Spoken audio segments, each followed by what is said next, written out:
All right, Alexander, you ready to get started here? Absolutely. All right. Well, yeah, thanks everyone for joining our Structure.Gantt Bootcamp Rule the Roadmap session one. Um, yeah, let's get going. Next slide here. So ALM Works is trying to empower project managers with visibility and controls. Our flagship product Structure is a project portfolio management solution used by a lot of major companies, especially in the Fortune 500. And we were recently acquired by Tempo Software at the end of last year. Going to be a lot of interesting changes coming up this year as we kind of become part of the larger Tempo organization. Next slide. So before we get started, just some housekeeping rules. Standard webinar rules are in place here. Your microphones are muted. We do have a QA feature, so we please encourage you to ask questions. We will try to get to all the questions that we can today, but in the event that there are more than we can answer, we will follow up. So be assured we are going to answer all of your questions.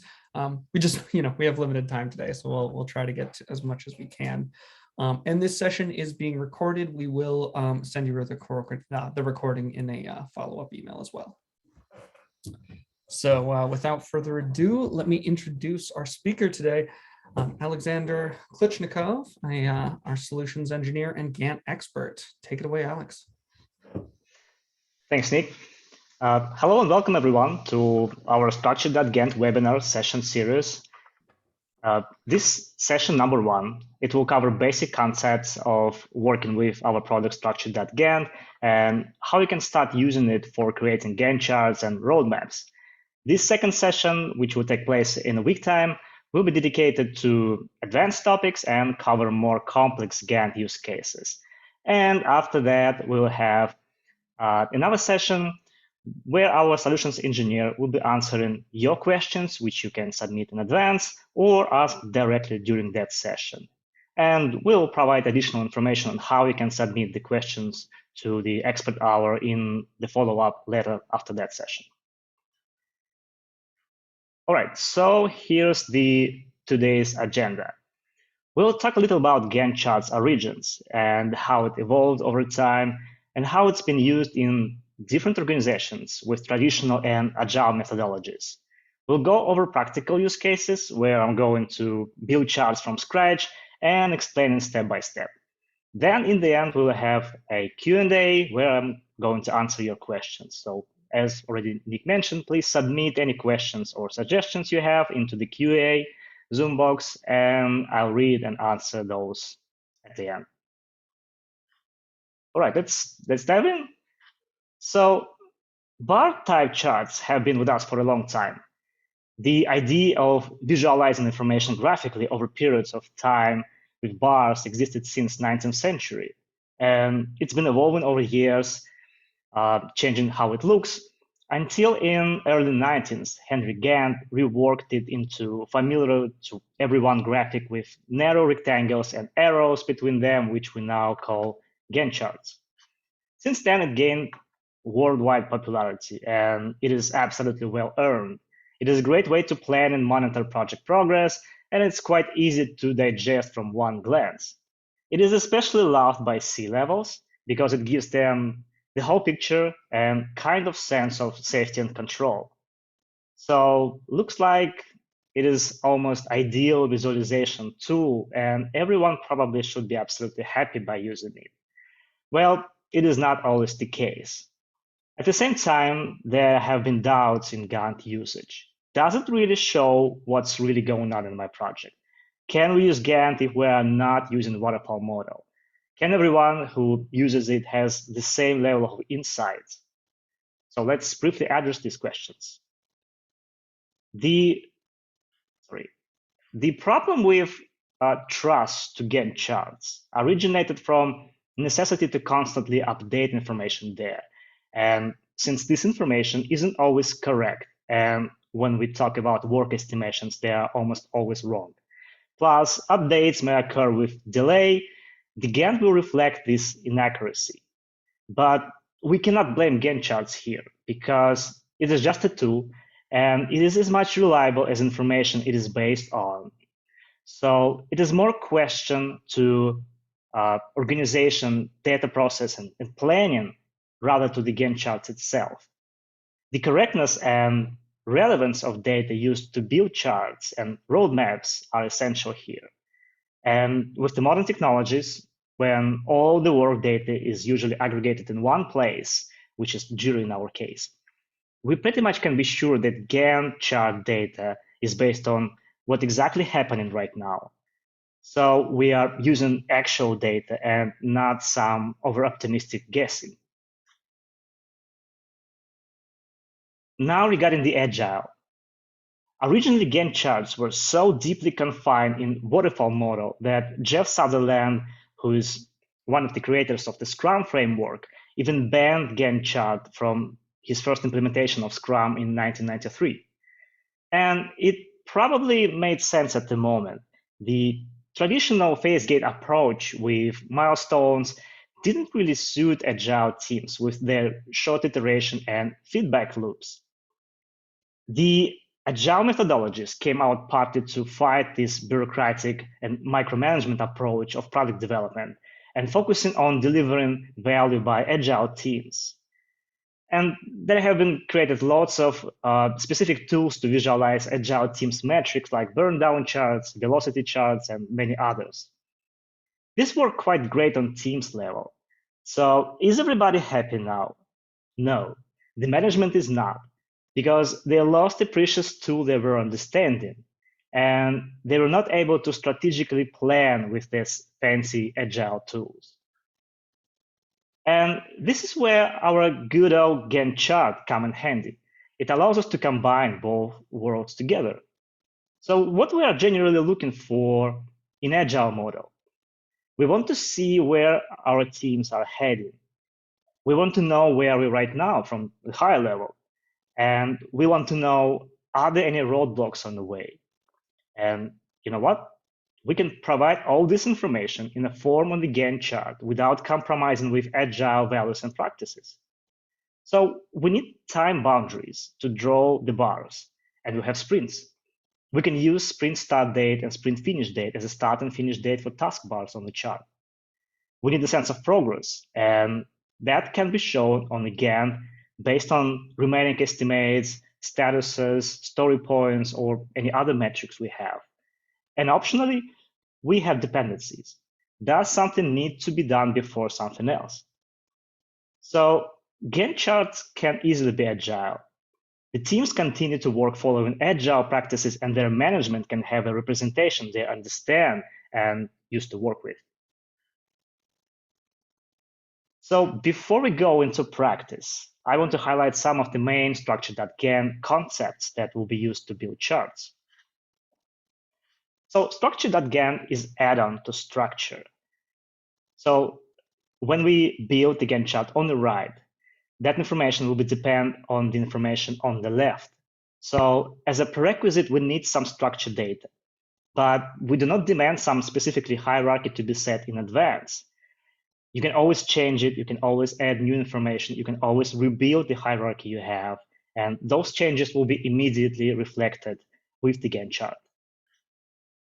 The configuration.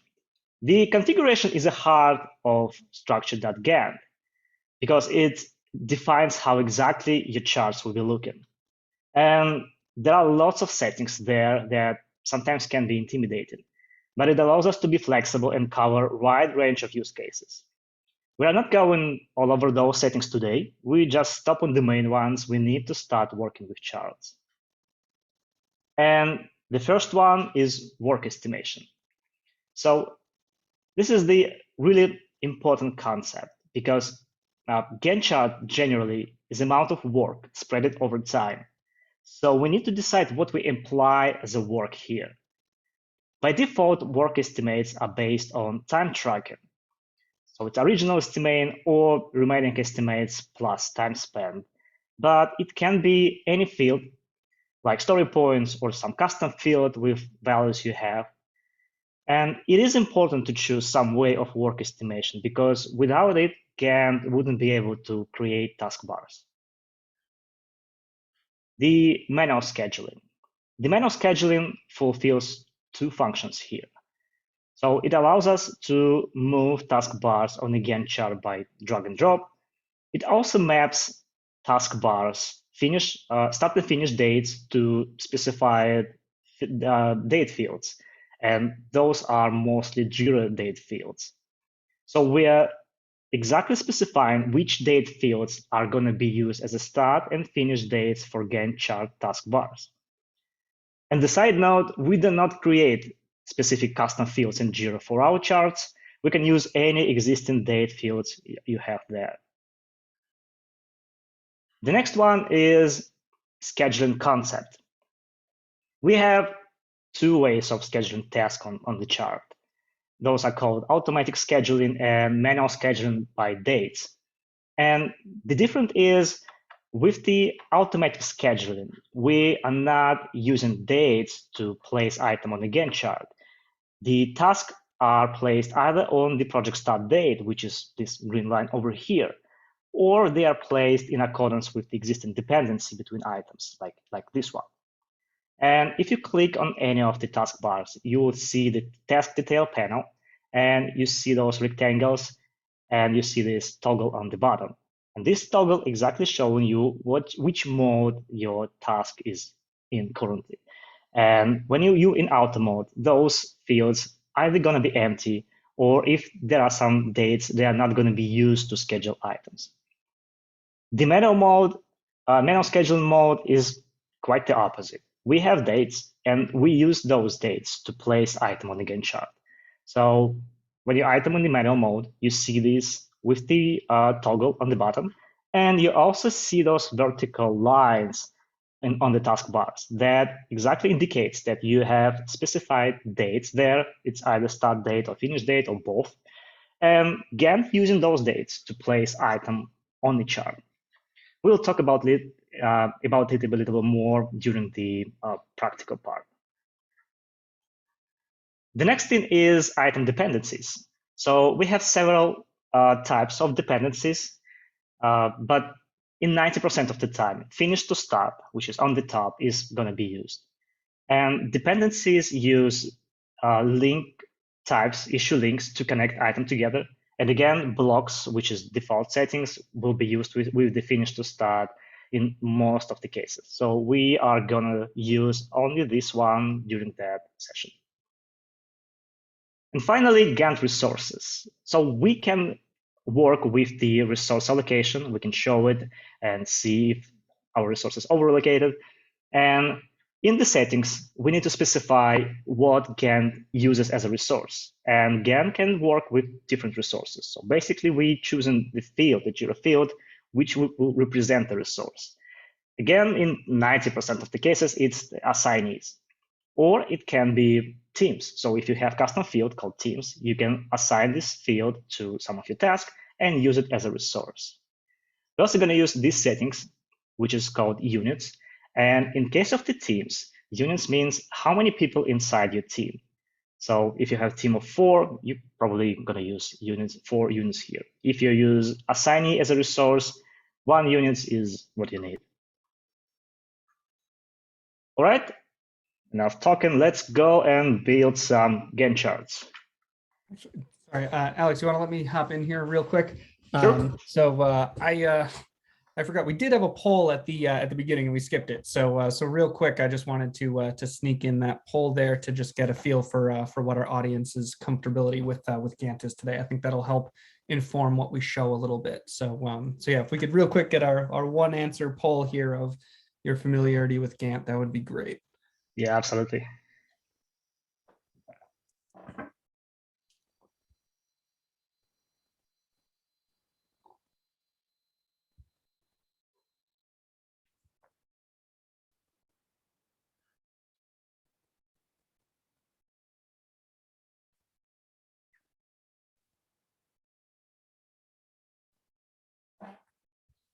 Just give it a couple more seconds. It looks like most people have answered. Just want to give everyone a chance here.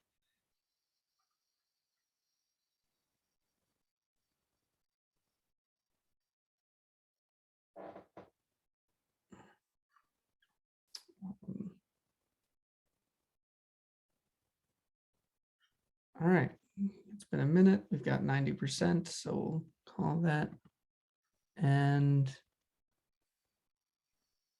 All right, looks like more than half are new to Structure.Gantt.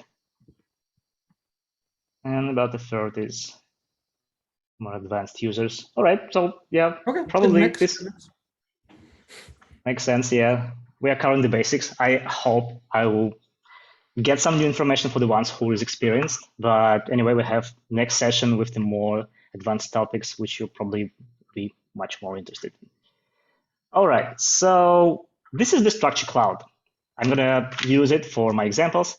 And if you're on the Structure on-prem, on the server, on the DC, no worries. It's functionality absolutely the same. So you can use the same features I'm gonna show today. They're gonna be probably slightly different UI on the Structure side, but otherwise it's absolutely the same. All right, so as I mentioned, I'm gonna build everything from scratch. So I'm in the Structure, I'm gonna add a new structure and go and create a structure. The first example will be covering long-term planning. So I call the structure long-term planning. And I'm gonna populate it with the issues using automation generators. Those are here. I'm gonna use insert one and GCall query. And I'll call for a single project and for issue type epic. So this is a long-term planning, so we need some issues that represent big chunks of work, which epics are perfectly suited for. Okay, I'm hide the generators. I'm gonna click on layout, and here's the Gantt. I click on the Gantt. And since this is the first time I'm creating Gantt for that structure, I'm gonna be moved to the setting section from the beginning. So I need to populate some of the fields. I'm gonna choose start date. So I'm gonna choose some future date, and you can change it anytime you want during your planning phase. The scheduling. So I'm gonna use the time tracking for that example. So I'm gonna use original estimates.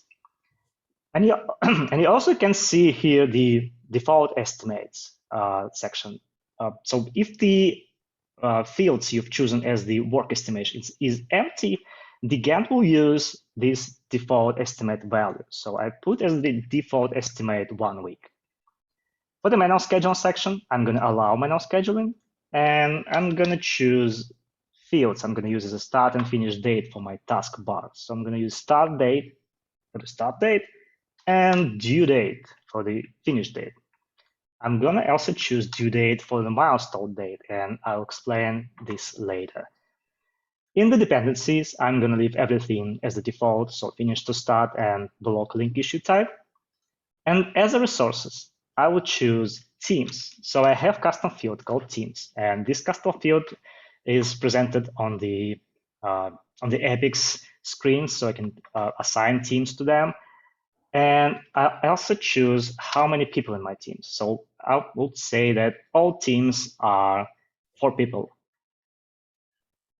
All right, click create, and now I should see some Gantt charts. All right, so you can see I have the taskbars.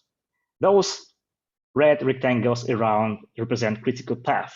So now, because all my tasks start and finish on the same date, they are all part of critical path. And the critical path is the items that are last on my sequence of items in the Gantt. We have here item information. So I don't want to see critical path at the moment. So I disable it. I probably don't want to see resources assigned. So I also disable it now. So my epics do not have any work estimation yet. That's why they are all the same size. They all have the default estimation, which I've chosen to be 1 week exactly. I'm going to add some structure column with original estimates. And I'm going to go and also add a couple of more. I want to see my start date, and I want to see my due date.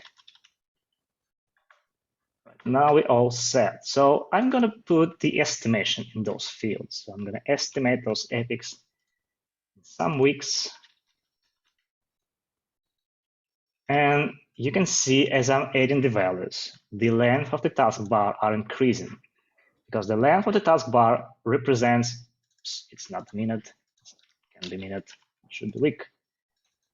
The length of the taskbar represents the amount of work inside. So adding the work, the length duration is increasing. For the last one, I'm not going to put the value inside the field. I'm going to increase it right directly from the Gantt chart. So I can drag it by the right side and increase the length. And that will increase the estimation, and that will populate the estimation value over here. So now I have some items roughly estimated.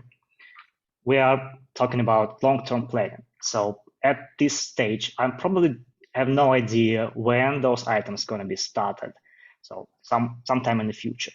So I only can say that I probably know the order of operation or order of implementation, and I'm going to order it in some kind of sequence. And we have a couple of options here, how we can do it. So we can use dependency. If I exactly know that some of the items depend on each other, I can create that dependency right on the Gantt chart. So you may remember we have finished to start with blocking issue link dependency. So I'm creating blocking dependency over the items. So let me create a couple of more. So this is the kind of toy example, but it shows you how you can create some basic roadmaps over here. And for that last item, I'm not going to create dependency. I'm going to assume that I preliminarily know the date when this item should start. So I can drag and drop this item. Let's say it's going to be somewhere in the middle of October, and put it here. So what happens now, since I moved it manually, this item has been moved into the manual mode. Everyone else is in the auto mode now. You can see the date over here on the left, and that date is also populated into the start date of my start date field. So what's the main difference between automatically scheduled items and manual scheduled items? The difference is when we schedule it manually, so we're using dates, we are basically committing to those dates. We're saying that this item should be started on that specific date, or maybe ended on that specific date, or maybe both. With the auto schedule, we do not say we are starting on a specific date. If you click on the item, you will see some dates over here. And this is the structure attribute. So there are some dates inside. So Gantt uses those dates to represent items on a taskbar, but they are internal dates. And here they are just for the reference. Otherwise, this green line, which is project start date, if I zoom in, you can see that this item starts from the project start date, and the dependency are used to schedule everything on the Gantt chart. With the dependencies, because this is the finish to start dependency, next items start exactly when first item ended. So when I increase the estimation of the first item, everything else will be moved into the future because they are all connected in chain. And what happens if I connect with the dependency, the manual scheduled item? So let's do it. Now you can see that item stays on the same place. And this is because we have now two contradicting conditions. One is dependency, which is try to move the item by the end of the first item. And the another one is the date. So Gantt doesn't know which is more important, the date I set up previously or dependency. And it shows me that there is a scheduled conflict with that red top line. And if I click on the item, I see there are a couple of ways I can resolve the scheduled conflict. So I can either move the item back into the auto scheduling mode, meaning that this date will be ignored and item will jump to the end of the chain. Or I can respect the link. Respect the link means this item will stay in the manual mode, but the date will be changed to be exactly suited to the dependency. So it will start right at the end of the previous item. So I'm going to move it into the auto mode, and it will be moved in the future. So those are the difference between automatic scheduling and manual scheduling. So when we in the planning mode, we need some reference points. And those reference points can be milestones, fixed version, baselines, resources, so some external constraints that allows us to specify the borders of our planning. And we have all of them, and we can represent all of them on the chart. So I will start from the fixed versions. If I go into the setting. We actually had a question about this, so just to make sure we can answer. Sure. Can dates be associated with fixed versions for estimates? So I think you're just about to answer this question anyways. Yeah, exactly. So we can take the fixed version from a specific project and represent it as the vertical line on the Gantt chart. So here on the general part of the settings, there's a fixed version timeline settings. And there we can choose the project. So I'm choosing the same project where my items are. And I have some fixed versions there. And we've taken fixed version release date and shown it as a vertical lines here. So those are kind of my time boundaries. Within that, I can schedule my item. The next option is milestone. So milestone is kind of classical thing from the Gantt chart. This is the point on the Gantt which represents some date. So it can be date at the beginning, maybe project signing date, or date in the end, like release date, or maybe some specific event. And we have a couple of ways how we can create milestone. We can either transform one of the issues into the milestone, and we have this toggle on the top, and that will change the item from the taskbar into the milestone. So there are no work, no estimation inside it, it's just the date. And it behaves the same way. It has auto mode, it has manual mode, so it can be scheduled the same way as the taskbar can be scheduled. So if we move it into the manual mode, so I put it on a specific date, again, we can see those vertical lines. We get this due date for that milestone. You may remember I've chosen due date as the milestone date. So now that milestone is glued to specific date. And when, again, something is changing, let's say estimation for that item has been changed, everything moved into the future. I can again see there's some scheduling conflict. The date I've chosen previously now cannot be achieved with that planning, so we are delaying our plan. The baselines. So the next thing is the baselines. The baselines is basically a snapshot of the current state. So I can create baselines over here. There's a button on the top, create new one. Let's go with baseline 1. And now you can see the gray rectangles behind the taskbars. So those represent the current state. Again, let's say everything is changing. Our start date is changed. Our estimation has been changed. So now we can see what was the previous state and what's the current state. And we can compare those dates and see where we moved and maybe react on that plans. Currently, we cannot see those dates as the structure column, but this is on the top of our roadmap.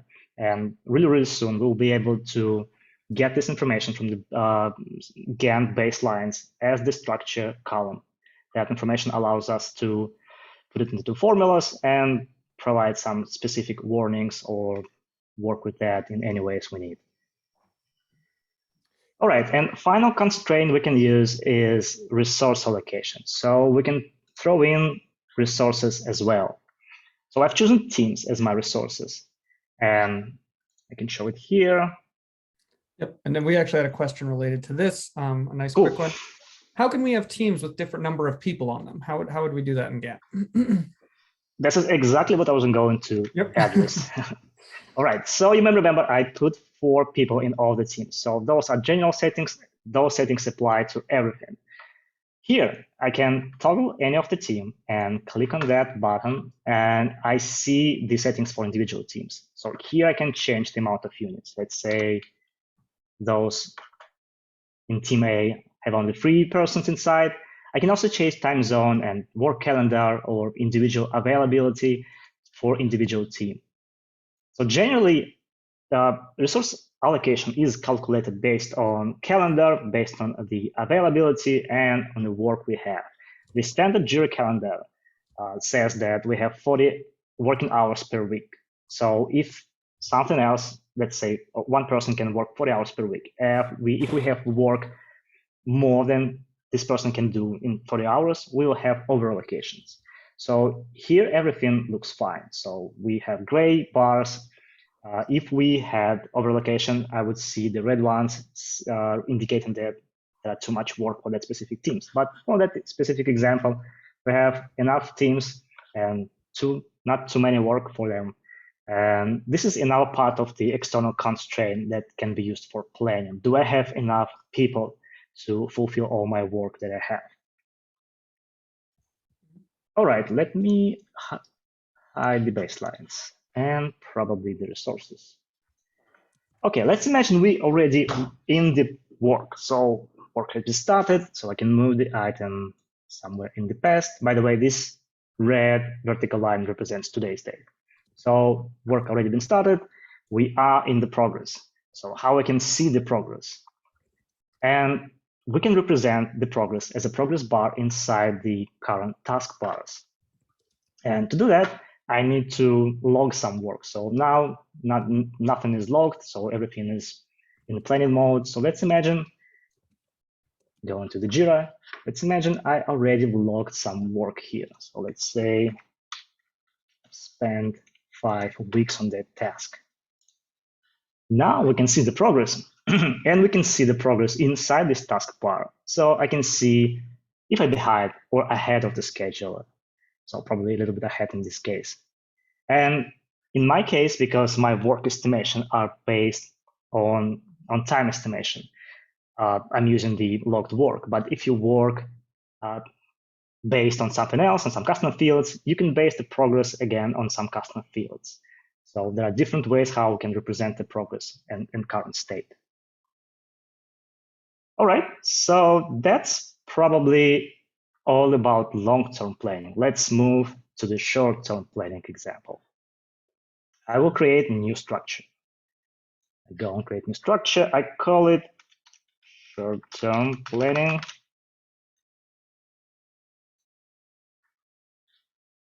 I will hide again for the moment. I will do the same. I will create structure from the scratch. I go for insert generator, GCL query. This time I will call for a couple of projects. So I go project in, and I need a couple of projects here. And I'll also call for a couple of issue types. So type in, I want to see story and bugs. All right, let's see where I forgot to add end.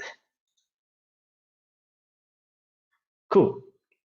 What I also want to do, I will group those issues by some common attributes. So I'll call for group generator. I'm grouping by specific field, and that field will be assignees. So persons who assign to the tasks. Okay, let's call the Gantt back. Again, this is the first time creation of the Gantt, so I see the settings here. I need to pull some dates. This time for the scheduling, I'm going to use custom estimates, not time tracking. And for the custom estimates, I'm going to use story points.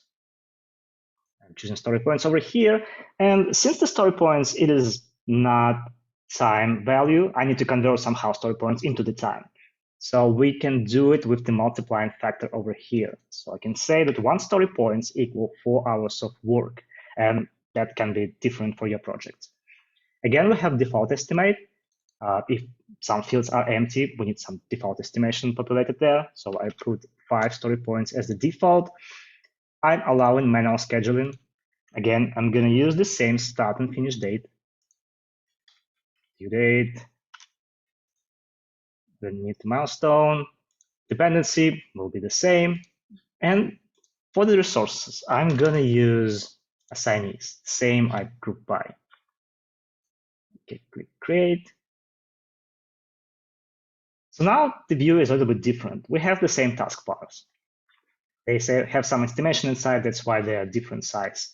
We also see the groups because I've grouped the items, And the groups are represented with those lines on the top. And the length of the group depends on the sum of the length items that inside that specific group. Okay, so let's do some quick short-term planning. Again, I need some time of external constraints for the planning, and I'm going to use my resources and see how my resources are allocated over here. You can see I have lots of over allocations. All of those are red, and that is expected because all the work assigned to those people at the same time. So I need to spread it over the time. And again, we have a couple of options. If I know there are some dependency between items, I can put the item in the dependency chain, and that should solve partly the problem. If I know the date, I can move the item on the Gantt chart, and that will create manual date and resolve the over allocation. So depending on what kind of project I have and what kind of planning I'm performing, I can choose how I place the item on the Gantt chart. You see this error. So when I tried to move the item, it didn't allow me. And this happened because for the bugs, I don't have this field start date on the issue screen. So to be able to move the items on the Gantt chart and creating the dates, Structure needs to access to that specific field because it needs to populate that specific field. And if this field, start date in my case, isn't presented on the issue screen, for bug screen in my case, you'll not be able to move the item. So you'll get this kind of error, and you need to add the screen on the issue screen. All right, so let's real quickly create some kind of real picture and solve all the over allocations over here. All right, so now it looks good. All my assignees are allocated normally. That's kind of really toy simple example of planning. Again, I can throw in fixed version. I can add milestones any time of external constraints I need to plan my work in advance. Now let's say we have sprints and we want to take sprint dates as the boundaries, and we can easily do it. For that, we need a little bit tweak our settings. So first, I'm going to change the groupings on the left. I want to see how my items are divided between different sprints. So I'm going to change the group generator. And instead of assignees, I'm going to choose sprints. So now everything should be grouped by sprints. And in the settings, in the scheduling part, we have this use sprints for manual scheduling. And I'm choosing it. And I also choose this prefer sprint over manual start and finish dates. And what it gives us, when we have items in the manual mode with the dates already, the sprint dates will be used instead of those dates. So we basically saying which dates we're going to use. The ones that are already created is the manual dates, which start and due date, or the sprint dates. So I'm preferring sprint dates over manual dates. All right, let's see what we have here. So let's give it a couple of seconds to update. Now we see those beautiful groups with sprints. So each of the items is placed in the individual group, and those dates, start and finish dates, are sprints, start and finish dates, which is taken from the Jira sprints. And you see that all the items now equally spread over the sprint length, which is 2 weeks in my case. We see those items on the left representing that those items scheduled with the sprints. And another important thing here is when the items have both start and finish dates, like here, we call those dates fixed duration. And in fixed duration mode, the length of the item does not depend on the amount of work inside. So all the items are now has length equal to the length of the sprint, 2 weeks. But the amount of work inside the item can be less. So for example, here I have 1 week of the work. And from the sprint planning mode, it doesn't really matter. For me, it's important that all the items in the sprint will be fulfilled, will be finished within that sprint. So from the high level, it's much more flexible and easy to plan when everything is scheduled in one duration. And if I want to order the item in specific sequence within one sprint, I can create a different Gantt chart with specific sprint and schedule the item with the dependency or dates, or depending on what's the allocation with the team I have. So you can also see dependency. You can also see some scheduled conflict over there, meaning that some of the items are scheduled wrongly. So I need to put those items probably in a different order or place in one sprint, so there wouldn't be scheduling conflicts. And I can do it on the Gantt chart directly by drag and drop. All right, and the last thing is specific settings. We have specific settings in our settings section, settings, which allows us to slice our scarily long settings to subdivision. So we can subset our general settings using this slice button over here. This is really cool button with an eye. So if I click on it, I can apply subsection of all the settings I have to either specific issue type or GQL query. And if we go, for example, I'll choose debug, and I choose the section of the settings I want to apply here. So I choose the appearance. Appearance is just the color. So I'm going to say I want all the bugs to be colored differently. And that will color all the bugs I have in the different color. And this is really, really simple. We can be much more complex over here. So I can use the GQL query and say something project equals, and one of the projects I'm using here. And again, I go for the different color, and that will color items from the specific project to the specific color. And this is the example with the coloring, but we can use any of the settings section to be applied here to the specific project, specific team. We can use dates with the GQL. So we can create really, really complex visualization and really, really complex charts use those slice section. And we will cover that in our next Gantt webinar, where we'll go over complex practical use cases. And the really important thing over here is we recommend renaming it, because creating lots of new slices will get you confused really, really soon. So I call it project coloring, like this. Okay, I'm going to stop myself now and see if we have any questions. I need to answer. Definitely have some questions. First one. Can we have tasks not associated with epics and include them in the Gantt, so we can share a complete timeline with our client and have a simplified version of the project management internally? Okay, so there are lots of that questions. So of course, we can represent anything we want with the structure. So structure defines what exactly we are seeing on the Gantt. And if we want to put there different items, epics, stories, bugs, we can use the different view on the structure side to represent it on the Gantt. And it all depends on what exact information we want to see. Because on the structure side, it is really, really flexible. There's lots of ways how we can add different items there. So we can put it as the plain list. We can put it as the hierarchy. I can create different folders and use the folders as subsection for my items. So you probably see in the example on my slides, I've used different folders and put epics in one folders and story into different folder, and represent epics in one folders on the Gantt chart and the stories differently in the different folder.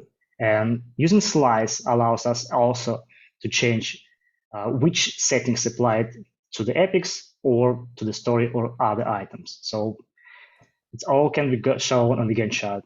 And it all comes down to what information we have on the structure side and how we apply settings in the Gantt section. Mm-hmm. About the agile scheduling we were just doing, in this very last section, are there ways to show when tasks and stories in a sprint exceed the sprint duration or team capacity for the sprint? Yeah. Yeah, so we can do it on the structure side. So I can put it story points over here as a column. And I can sum over sub items, so I will see how many story points on each future sprints I have. I don't have anything in the backlog. If I have something in the backlog, I could move the items from the backlog in the future sprints and see how the amount of story points is changing.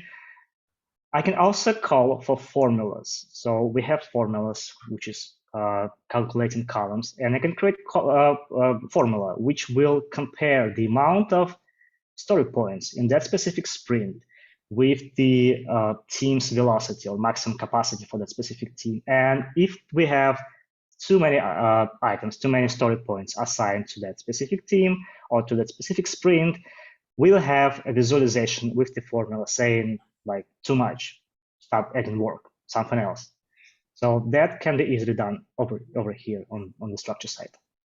The other thing is, won't it show an error if we put a very high story point value? Like if you set one of those stories to like more than can be done in the sprint, won't it show an error on the Gantt side? Well, on the Gantt side, the duration was the question. So if there's more than 2 weeks worth of work inside that 2-week period, well, we can change it. We can check it. Let's simulate this one. I'll put there like 50 story points, which roughly 200 of 25 work. days. Oh, it's still. Yep. So it gets the little red hat. So it is showing an error now.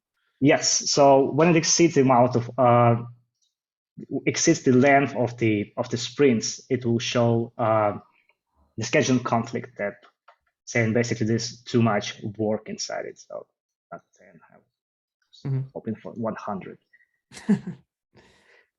Like this. Mm-hmm. And then this is a really good one, but it might be a longer form question. How does this short-term planning feed into the longer-term planning? Like, how are they related? Well, so epics, we can split the epics. So, okay, we start from the long-term planning. We plan in advance for our future work, like in several quarters. Then we start splitting the epics into the stories, or our team starts splitting the epics into the stories. And we have now estimation on the high level with the epics, and we probably will have estimation on the team's level. And then we can compare those estimations. So we can aggregate the values from the team estimation. It doesn't matter how it's done in the story points or in the hours. With the estimation, we have preliminary on the epic level, on the quarter level. And for that, with the Gantt, we can use baselines, which, for example, represent the previous state with the original quarter estimation. And then we can throw in the stories. So I can use the hierarchy in the structure showing me the epics with the stories, and then showing me the epics as the group for the stories. And this length of the group with the stories will represent the current estimation which done by the team. And I can compare the original estimation with the epics with the current estimation with the team. So this is the one of the ways. Obviously, there's others possible way of comparing how we estimated it at the beginning and how we estimated it afterwards, but this probably is the easiest one. Mm-hmm. And then we had one about the when you tried to move the bug there, you were getting the error that you weren't allowed to update the start date. So if we wanted to get around that bug, somebody asked, will I be able to move the start date for the bug in this case if I needed to? Like, how would I make that work? Well, so as I already explained, to move the items manually on the Gantt chart, you need to have this field on the issue screen, because otherwise Structure will not be able to populate this field on the edit screen. on the issue. Yes, on the issue. Sorry. And if you're not able to add that field for some reason, the workaround can be using dependencies. So it can be still in the auto mode, so without dates, but adding dependency, it will move the items to the specific position with the dependency, but without using this field which we are not able to access. And we can be much more flexible with the dependency, which we'll cover in the next session. We can add lead and log time in the dependency. So it's not necessary you should start exactly when the previous item has ended. We can use lead time or log time between those, so it can start a little bit early or a little bit late if we need. And of course, we can go for different type of the dependency if it's needed. But yeah, it's the kind of workaround, and I think it's much easier to ask your admin to add that field on the issue edit screen. Mm-hmm. And then this is a good one about the acquisition. Can we represent the progress based on the tempo, progress, time logged fields? I don't think we can at the moment. So the possibility of showing the progress depend on the fields. So apart from the time tracking, we can base the progress on some Jira fields. And to do that, we basically need those Jira fields. I'm not sure is that field presented. Tempo has different part of information. Some of the information is written in the field, so it creates custom field in Jira ticket and populates it with the values. And some information is internal tempo information. So the ones that are created in the Jira ticket, we can access those, like tempo teams or tempo accounts. But some of the information exists only within templates, and it's not accessible from the Structure side at the moment. We are working on the integration, and we are getting the feedback which tempo information people want to access from the Structure. So we probably will note that and maybe add in the future. Yeah, that'll definitely be something that'll be available in a future version. Yeah, we've got some nice thank yous, some really nice kind of back and forth here. Are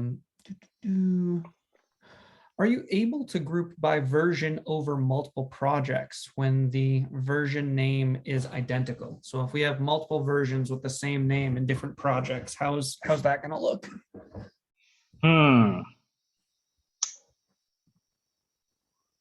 Of the multiple projects.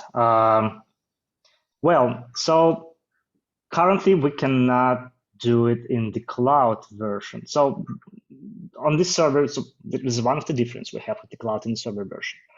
The server version allows in some of the fields, like sprints, for example, use not the sprints IDs from the Jira, but the sprint name. So when we have multiple sprints from the different project with the same name, we can group not by the sprints, but by the sprint name. In this case, it will take just the text, the name of the sprint, and group by it.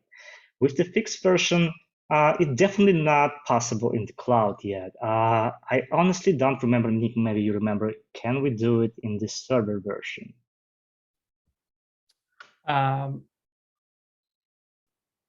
So I'm not 100% sure, honestly. Yeah, let's say we will check that.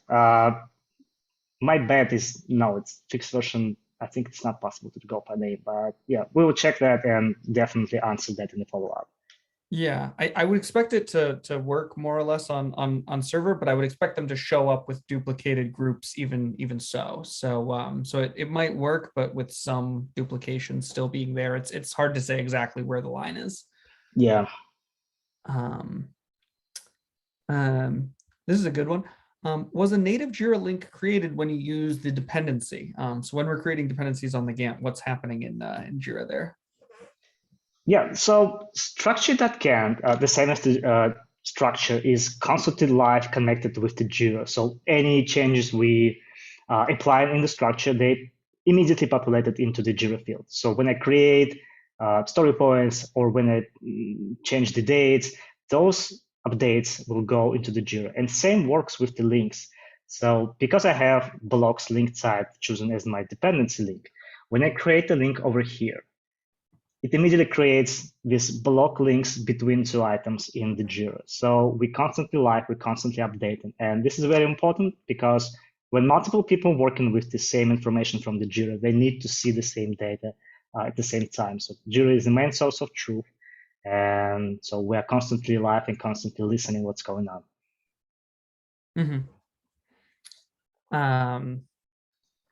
Yeah, sorry, we've got a lot of questions here. I know we're running up against the top of the hour now, so we'll see which ones we can get in before we run out of time here.